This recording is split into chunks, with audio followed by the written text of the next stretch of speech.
लेने दिया। अब दौड़ कर गया और नारायण के चरणों को पकड़कर कहा, नाथ आप क्यों आए हो ये तो बताओ। भगवान ने कहा, आपको मालूम नहीं, मैं लक्ष्मी को लेने आया हूं, पर लक्ष्मी को तो मैं अपने यहां रखना चाहता हूं नाथ, मैं इसको छोड़ नहीं सकता।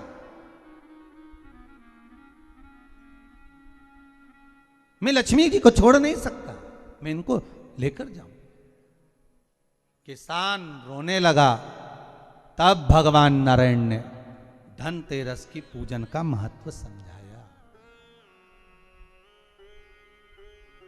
तब भगवान ने धनतेरस की पूजन का महत्व समझाया।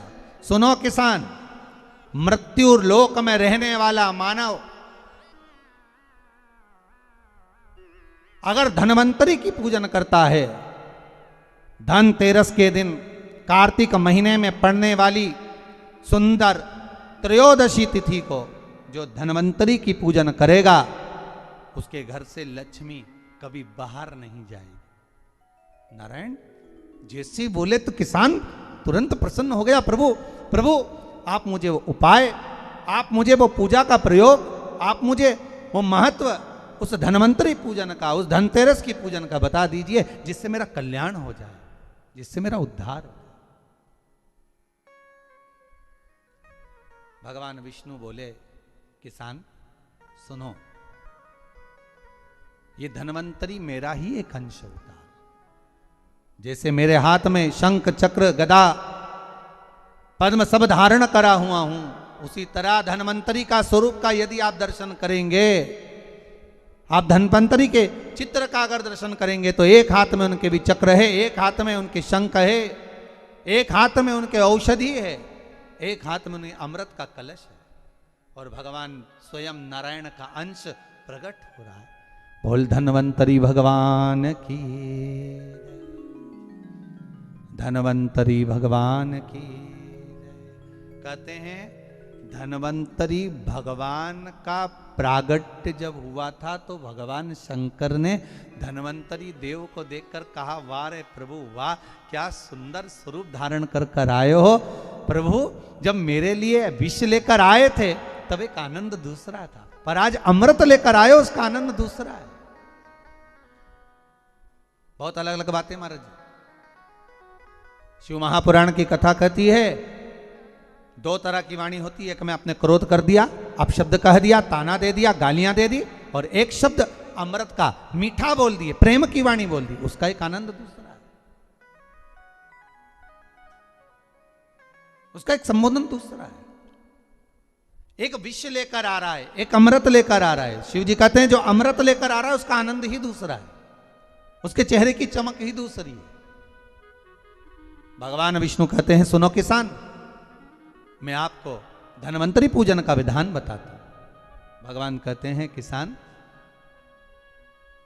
सुंदर कृष्ण पक्ष की त्रयोदशी को कार्तिक के महीने में धनवंतरी देव का पूजन, धनतेरस का पूजन माना जाता है।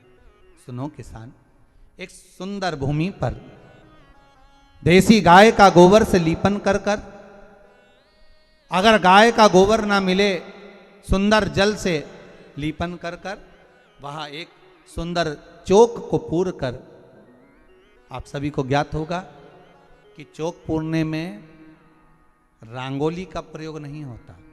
आप लोगों को मालूम होगा चौक पूरने में आटा और हल्दी का प्रयोग होता है। काय का प्रयोग होता है? आटे और हल्दी का प्रयोग। आटे हल्दी का प्रयोग क्यों होता है? क्योंकि आटा समृद्धि को बढ़ाता है, लक्ष्मी वैभव को बढ़ाने वाली हल्दी होती है। इसलिए जब चौक पूरा जाता है भूमि पर, तो चौक पूरते समय आटा हल्दी का प्रयोग करते हैं। थोड़ा सा चावल का दाना या गेहूं का दाना रख दिया जाता है, उसके ऊपर एक सुंदर चौकी, एक चौरंग, एक पाटा रख दिया जाता है।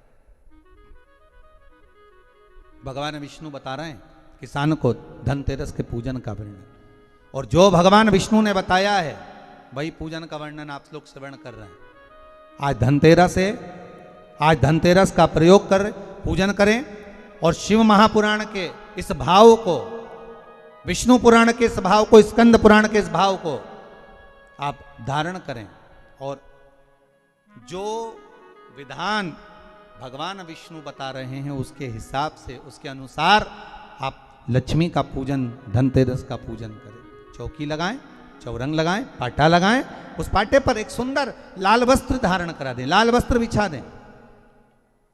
एक थाली लें, उस थाली पर कंकु से, रौली से, कुंकू से गिला कर स्वस्तिक का निर्माण कर दें। स्वस्तिक का निर्माण कर घर में अगर चांदी का सिक्का हो,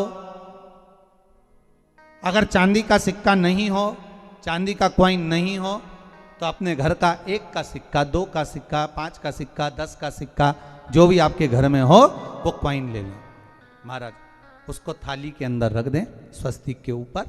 फिर उसका स्मरण करें, आटे के 7 दिए बनाएं, एक थाली में, एक प्लेट में रख लें, घी के दिए बनाएं और उसमें सुंदर बाती को लगा दें। ध्यान दीजिएगा, इसमें जो बाती लगेगी वो लंबी बाती लगेगी।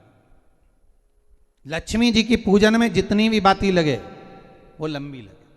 महाराज घी के दिए लगा दें 7, सातों दियों को प्रज्वलित कर लें, प्रकट कर लें। एक दिया तेल का लगा लें। तेल का जो दिया लगाया है, जहां पर आपने सिक्का रखा है, कॉइन रखा है, उसका लेफ्ट हैंड, मतलब आप ऐसे बैठे हो तो आपका सीधा हाथ की ओर आप तेल का दिया लग दें। और जो 7 दिए आपने लगाए हैं वो लक्ष्मी जी के राइट हैंड, मतलब आपका लेफ्ट हैंड हो गया, लक्ष्मी जी का राइट हैंड, आपका लेफ्ट हैंड हो गया, आपका उल्टा हाथ। वहां पर 7 दिए जो आपने प्रज्वलित करे हैं वो प्लेट में रख दें। सुंदर थाली जो आपने पूजन की तैयार करी है, उसमें कुंकू, रोली, हल्दी, अबीर, गुलाल, चंदन, मौली, लाल धागा, मौली, अमरबेल के टुकड़े, कमलगट्टे, हल्दी की गांठ, सुंदर भाव में उसको रख। जल का पात्र सुंदर आनंद से, जो क्वाइन चांदी का और देसी क्वाइन आपने जो रखा है उसका जल से पूजन करें। लक्ष्मी पूजन का समय अलग अलग होता है, पर धनतेरस की पूजन का जो समय है वो प्रदोष काल से प्रारंभ हो जाता है। कब से प्रारंभ हो जाता है? प्रदोष, क्योंकि शिव के द्वारा निर्मित है लक्ष्मी पूजन का। महाराज क्वाइन का पूजन करें, कंकु आदि से पूजन करने के बाद दोनों सिक्कों को उठा लें। दोनों क्वाइन, जो चांदी का सिक्का है और जो देसी क्वाइन है, उसको उठाकर उस पर जो कलेवा है, मौली है, नाड़ा है, लच्छा है, उसको लपेटना प्रारंभ कर दें और उसको लपेटें। पहले चांदी का सिक्का लपेट दे, फिर देसी सिक्का जो आपने रखा है 1, 2, 5, 10 का जो सिक्का रखा है उसको लपेट थाली में उसको रख लें। फिर वापस उस पर जल का छींटा देकर उसका पूजन करें। महाराज हल्दी, रौली, मौली, चंदन आदि लगाकर सुंदर भाव से चावल को हल्दी में भिगो लें और पीले चावल कर उल्टे हाथ में चावल लेकर माता लक्ष्मी के ऊपर जो 2 सिक्के रखे हैं उनका पूजन करें। साथ में जब चावल छोड़ते जाएं तो गणेश जी का भी स्मरण करते जाएं। हे रिद्धि सिद्धि के दाता श्री गणेश जी महाराज, आप हमारे यहाँ पर सदा माता लक्ष्मी को लेकर, कुबेर भंडारी को लेकर सदा विराजमान रहें, नारायण को लेकर सदा विराजमान रहें। चावल छोड़ते जाएं और बाबा से विनती करते जाएं, माता लक्ष्मी से निवेदन करते जाएं। भगवान शिव का स्मरण करें, भगवान नारायण का स्मरण करें, माता लक्ष्मी का स्मरण करें, रिद्धि सिद्धि के दाता भगवान श्री गणेश जी महाराज का स्मरण करें। छोड़ते जाएं। जब चावल पूर्ण छोड़ देवें, पूजन पूरी तरह से हो जाए, तब महाराज 7 सुंदर आनंद से अमरबेल के टुकड़े, अमरबेल वृक्ष पर एक पीले कलर की बेल चलती है, पीली, उसमें पत्ते नहीं होते, वो किसी भी वृक्ष पर डली रहती, वो अमरबेल कहलाती। ये अमरबेल लक्ष्मी पूजन में, समृद्धि के लिए, मकान के मुहूर्त के समय पर, गृह प्रवेश के समय पर बहुत कार्य आती है। महाराज ये अमरबेल को पानी की जरूरत भी नहीं पड़ती, आप रूप किसी वृक्ष पर डाल दी जाए वो अपने आप फलती चली जाती है। उसी तरह हमारे यहाँ भी हम भगवान से यही प्रार्थना करते हैं, जैसे अमरबेल बिना पानी पड़े भी किसी भी वृक्ष पर डाल दी जाए पनपती जाती है, बढ़ती चली जाती है। ऐसे हमारे घर में बेभव लक्ष्मी बढ़ती जाए। अमरबेल के 7 टुकड़े कमल गट्टे 7, हल्दी की गठान 7 माता लक्ष्मी को समर्पित कर दें। दोनों हाथों में हल्दी पिसी हुई लीजिए और माता लक्ष्मी के ऊपर उसे चढ़ाना प्रारंभ कर दीजिए। 7 बार पिसी हुई हल्दी वो सिक्कों पर चढ़ा दें, अपनी मनोकामना कर कर अपने घर में माता लक्ष्मी को विराजमान करने के। जब हल्दी पूर्ण चढ़ जाए, हाथ में कुंकू ले लीजिए, रोली ले लीजिए, उस रोली कुंकू को भी माता लक्ष्मी को समर्पित करिए।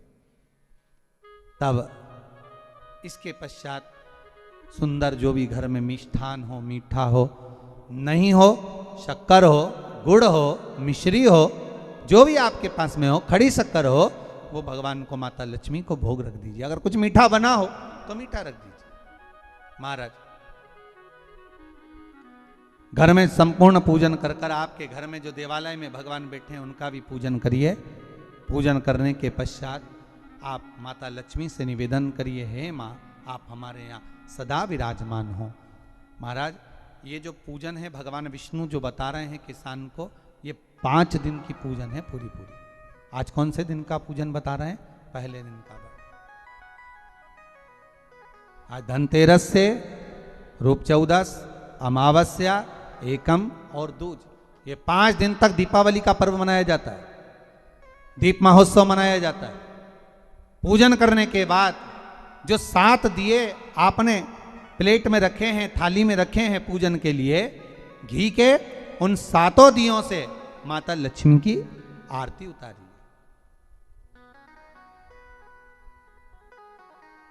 उन 7 दियों से माता लक्ष्मी का पूजन करिए, माता लक्ष्मी से विनती करिए, मां हम आपके पुत्र हैं, मां आप हमारे घर का रास्ता भूल गई हो, मां बहुत कष्ट है, बहुत दुखी है मां। पर भगवान शिव पर विश्वास कर कर, कुबेर भंडारी पर, कुबेरेश्वर महादेव पर विश्वास कर कर, भगवान नारायण के सुंदर प्रसंगों पर विश्वास कर कर, मां भगवान शंकर का अनुमोदन कर कर, हे मां आप हमारे घर में विराजमान हो, मां आप हमारे मार्ग को, हमारे घर को, हमारे घर के रास्ते को, हमारे घर के द्वार को आप भूल गई हो मां। हे बेबहू लक्ष्मी, हे धन लक्ष्मी, हे संतान लक्ष्मी, हे मां लक्ष्मी, हे धान्य लक्ष्मी, आप हमारे घर में विराजमान हो। 7 दीप जो प्रज्वलित करे हैं उससे माता की आरती उतारिए। फिर माता को झोली पसार कर प्रणाम कर कर भूमि पर नमन करो।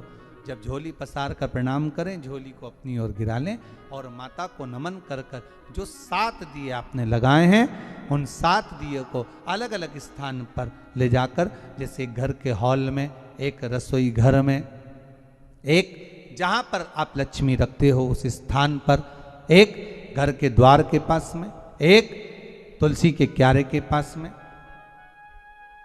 ऐसे अलग अलग 7 स्थान पर उन दीप को रख दिया जाए। महाराज एक भगवान का जहां पूजन हुआ है, लक्ष्मी की जहां आराधना करी, एक दीप वहां पर भी रखा जाए। जो तेल का दिया लग रहा है उसके पास में, फिर कहेंगे तेल का दिया माता लक्ष्मी के उल्टे हाथ पर और घी का दिया माता लक्ष्मी के सीधे हाथ पर। मतलब जो सिक्के आपने रखे हैं उस सिक्के का उल्टा हाथ तेल का, मतलब आपका सीधा हाथ होगा जहां तेल का दिया रखाएगा, और जहां आपका उल्टा हाथ होगा जहां पर घी का दिया लगाएगा, वहां माता जी का सीधा हो गया, आपका उल्टा। माता का स्मरण, माता लक्ष्मी से निवेदन करिए, हे मां कृपा सागर, करुणा सागर मां आप भगवान विष्णु के साथ विराजमान हुए, आप भगवान नारायण के साथ में हमारे यहां सदा विराजमान हो मां, ऐसी कृपा कर दीजिए। महाराज मां से विनती कर कर बड़ा उत्साह, बड़ा उमंग, बड़ा आनंद रखना, ये भाव रखना घर में। भगवान विष्णु कहते हैं किसान से, हे किसान आपने अगर धन्वंतरी की पूजन करी है, धनतेरस की पूजन करी है, कोई वस्तु, कोई सामग्री अगर आप लेकर आए हो, कोई पात्र लेकर आए हो, कोई तांबे का पात्र लाए हो, जो भी वस्तु आप नहीं लेकर आए हो उसका भी पूजन उसी दिन कर लेना चाहिए।